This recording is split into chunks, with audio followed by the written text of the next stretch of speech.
Hey guys, Yoda Code 43 here today with another car review for you.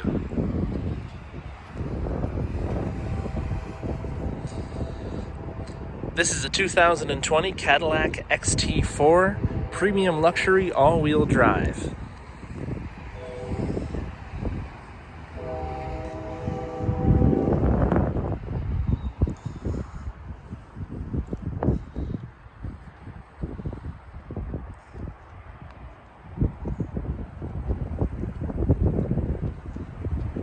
The trim level is now called the 350T. They don't call out the engine size like I guess they did on the first year.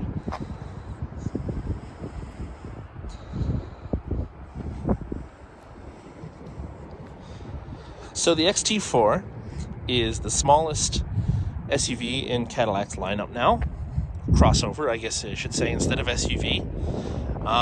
It shares its platform well with the now upcoming Buick Envision, the GM Epsilon 2 or E2 platform, which actually underpins Chevy Malibu. It did underpin the Buick LaCrosse, a couple of other vehicles, the Buick Regal Tour X and the Regal Sportback as well, but this is the first time it's been turned into a crossover or SUV. And like I say, the Buick Envision coming for 21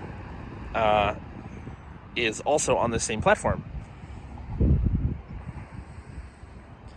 So first we'll go on about the styling. It's pretty handsome. Typical modern day Cadillac styling with wild treatments for the headlights and taillights.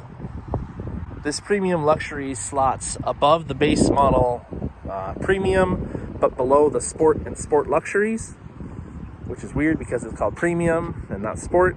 When you think, well, if you think about the Jeep brand, the sport is the base model when we're talking Wranglers.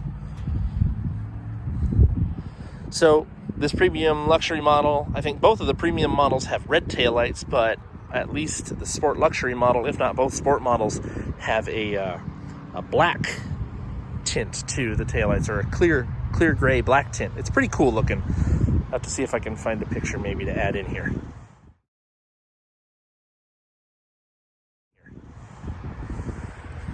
Dual exhaust, real tips, one pipe into one muffler with two outlets. This uses a turbocharged 4-cylinder 2-liter with a 9-speed automatic, all-wheel drive.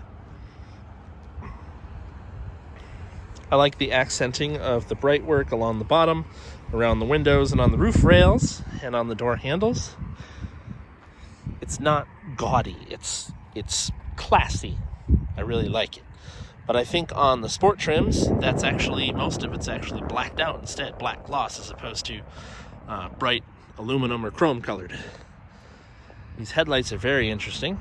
They droop down, or they come down the sides, and then I don't know what to call the shape exactly, but you know, think of like a bird of prey of your choosing.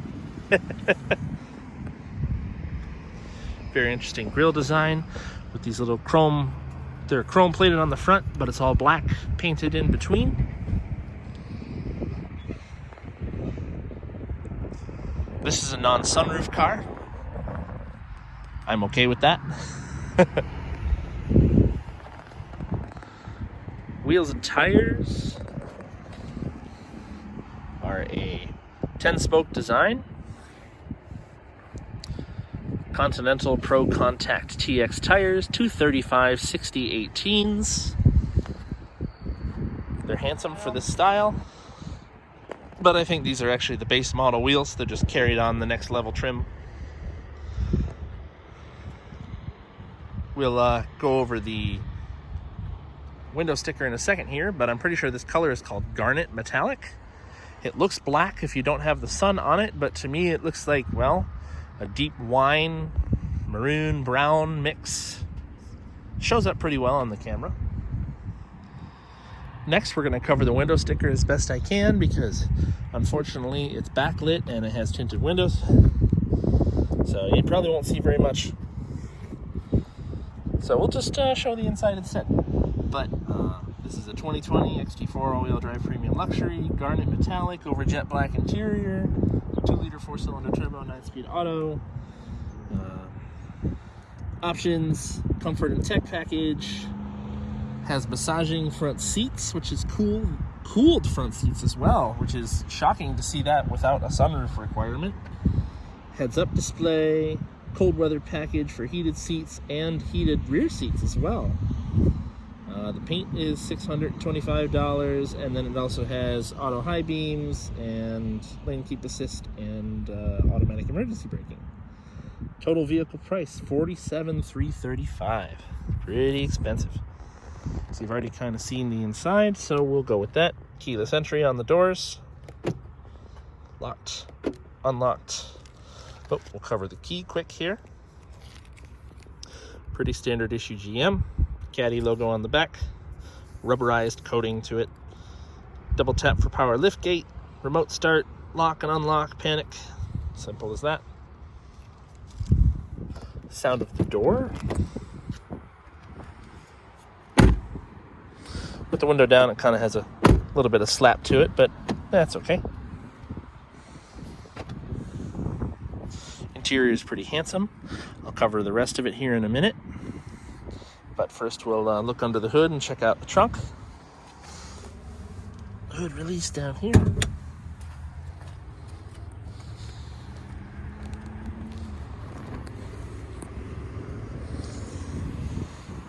It's always fun to watch me fumble for the hood release.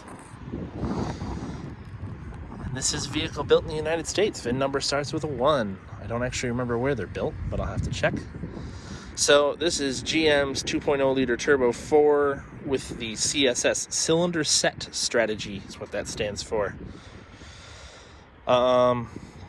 This is the LSY RPO code engine. It's 237 horsepower, 245 pound-feet of torque.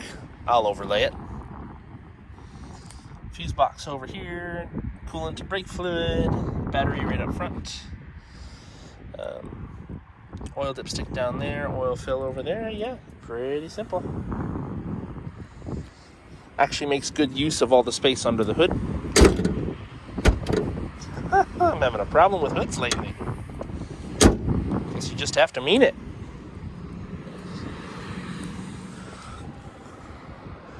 Release is right here next to the rear view camera.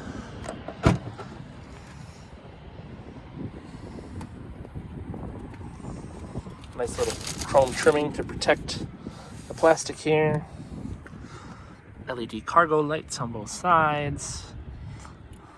The seats fold down, but not from back here. But there's a power point back here. Up under the floor. Oh, no spare in this one. Must just have a slime and air compressor kit, but lots of extra storage down here. Looks like you can opt for a spare.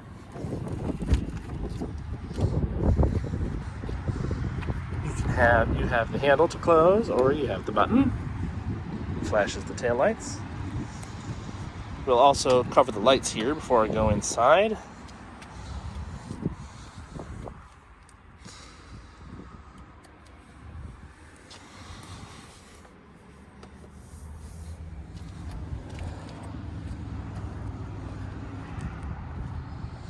So the signals run down the length of the light. The daytime running lights are this eyebrow section here, but I believe they're also down here when the signal is not on. Not sure if they're HID or LED headlights. I'm pretty sure they're actually LEDs in this car.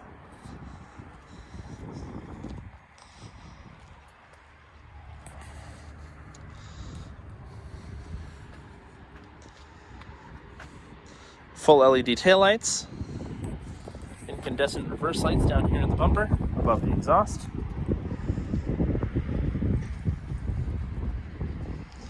So I mentioned the platform mates of this car, but I did not talk about competition.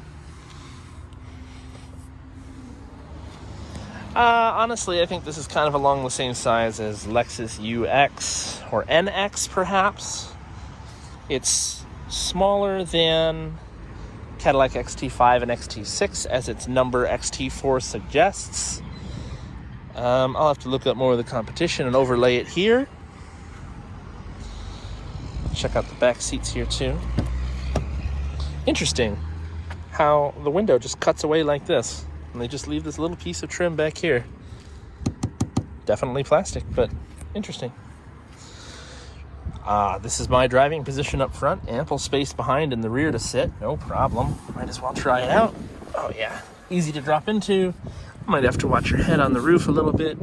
I am a big fan of the black headliner for sure. Nice cargo cover in the back that lifted up with the lift gate, as you saw.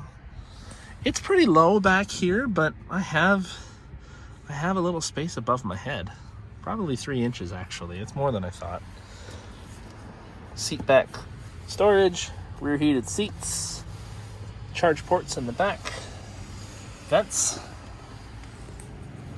That's about all there is to cover back here. Nothing special. There is a center armrest with cup holders, typical GM. Door storage is what you'd expect. There's actually 2 pockets in this one though. I guess this one actually counts as your handle, but 2 pockets in each door. Lift gate level adjuster on the front door. Full power driver seat with massage, which you control from this dial. You can flip this back and forth to switch between massage and lumbar movement. Oh, there's this one too. I didn't actually play with that one. I'll have to try that out. Memory seats, typical controls on the doors. I also just noticed there are paddle shifters in this car. So analog gauges with a nice screen in the middle. Hard buttons for the entire HVAC system. I am a fan. Hard buttons for your heated and cooled seats, your lane keep, your park assist, your hazards, traction control, drive mode button, and auto stop start. Now, it is a full touchscreen up here, so you don't have to control it down here if you don't like. This is the same infotainment system as GM likes to use currently. Can't say enough that I really like it. This does use GM's ETRS electronic shifter system, which I will demonstrate here in a sec. Let's get this party started.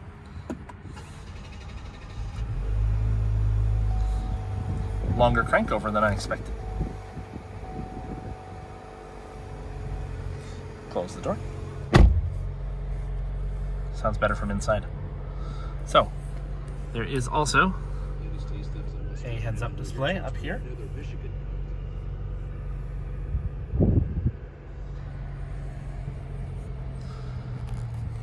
Nice screen between the gauges, very high definition, lots of information accessible here.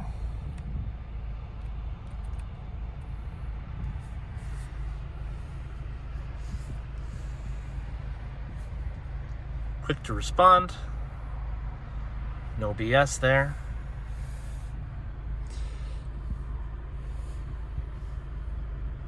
So the shifter. So right now I'm in park. You would think that this would be your button to shift out of gear, but no, that is your park button. It does nothing right now because we're in park. In order to shift, you have to push the button and then pull or push.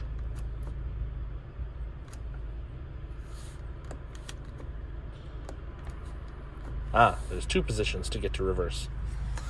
Nice rear view camera, pretty standard GM, high definition. To go back to park, you get a little beep and confirmation with the doors unlocking or locking. Electronic park brake, HUD controls here. Gauge dimmer. I like the vents design, integrated nicely into the dash curves here. And they've got the ones at the edges of the dash integrated nicely as well. Glove box is sizable. Feels good, has a good damper on it. Visors are large. Have fading lights. Nice touch. They look incandescent, but they're LEDs. Sliders, always enjoy those. Storage cubby for sunglasses. Pretty typical GM stuff through here, but it's still, it's nice. It's also nice to see that it's black and not natural, like I said. Excuse me. Wiper control stalk, as expected. Auto high beam is on the end of this stalk for your signals and lights and stuff. Yeah, oh yeah, we're going to try out that extra button I found here. Oh, heated steering wheel as well. Standard issue GM cruise control buttons over here. Voice activation and, well, phone hang up over here. Volume control over here. And then these are for, well, this will switch tracks on your music. This is all your access for moving around the gauges, the gauge screen.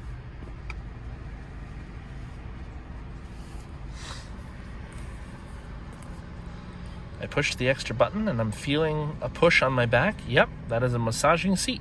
That is nice.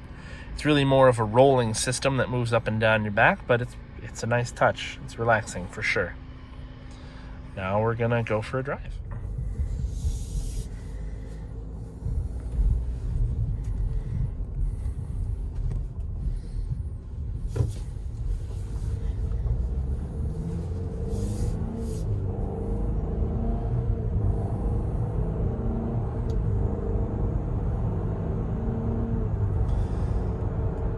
It is a 4-cylinder, so it makes noise. This is a Cadillac, though, and it's quelled a little bit better. It's kept a little bit quieter inside. But I don't know, though. This is an almost $50,000 car, and it has a turbo 4-cylinder, and you can hear it pretty well. I drove a Silverado pickup recently that was much quieter for the same money, and obviously is a lot more vehicle. But this is Cadillac. It's a premium market. It's a premium vehicle, I should say. You can see the indicators next to the clock to the right of the digital speedo there. Up there for lane keep assist and for follow distance indicator. You can see heads up display up here doing its job.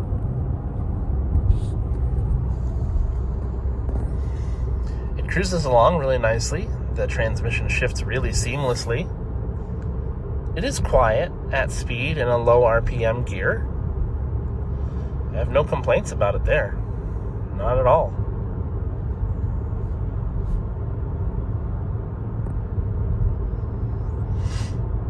We're going to get to the roundabout up here, and we'll get a nice little round that to test the cornering, test the body roll. Then we'll do a little acceleration test. EPA rated fuel economy is 22 city, 29 highway, 24 combined. Pretty sure that's on premium gas. This car does have auto stop start, which is pretty standard in GM nowadays. No issues with it. It works just fine.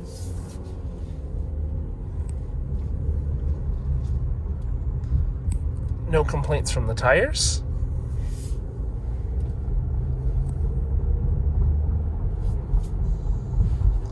Stop here and do a little acceleration.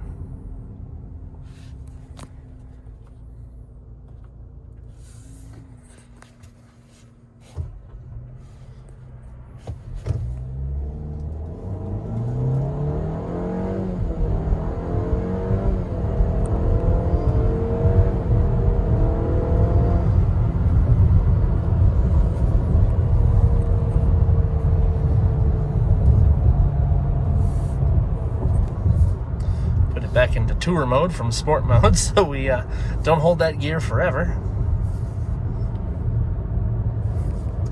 Let's see how long the shift takes if I have it in tour and I shift it. Click. There's almost a 1 second delay for when the gear happens.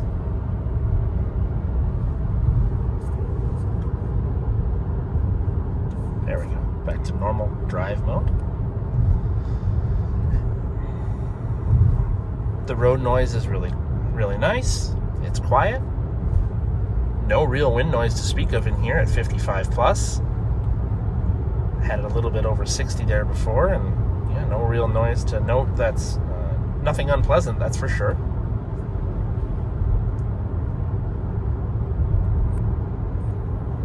driving a couple of General Motors vehicles the last couple of days, so they share a lot of the similar components, electrically and whatnot. Yes, the vehicles are different styles, they're different engines, but they all kind of feel similar inside apart from, the look. But that's fine. The functionality being the same across them means that you know what to expect moving from, either one brand to the next or one car to the next in the same brand. And that's okay. Other things to note.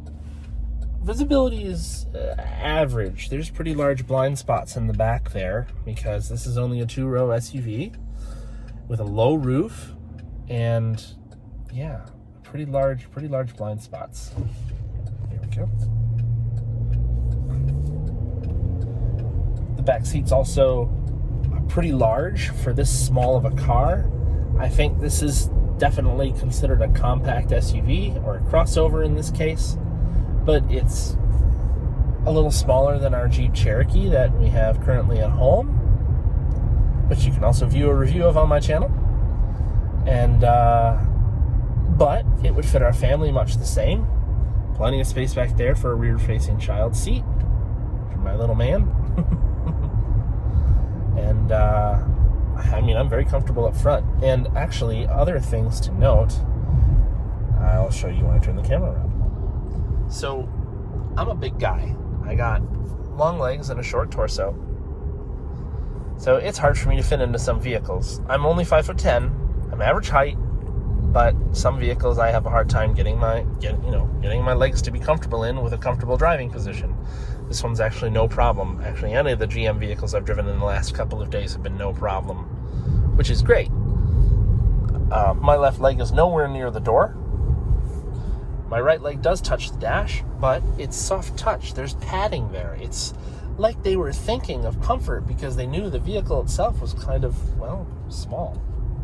And it is. I think this is kind of this is a first for Cadillac, a first small compact SUV. Riding over a rough road here and no unsettling noises to note. Of course, that's always good. You expect that in a new vehicle. Otherwise, the entire dash is all soft touch materials apart from the aluminum trimming, which is plastic, but feels nice because it has a texture. If you ask the throttle to go, it will actually go. There is some typical delay among other GM vehicles as well. This one has the same thing. If you laze into the throttle, it will laze into getting you moving. But if you, give it a stab, it'll wake up a little bit quicker, as it should be. It has a sporty feel to the handling. It felt good in the roundabout.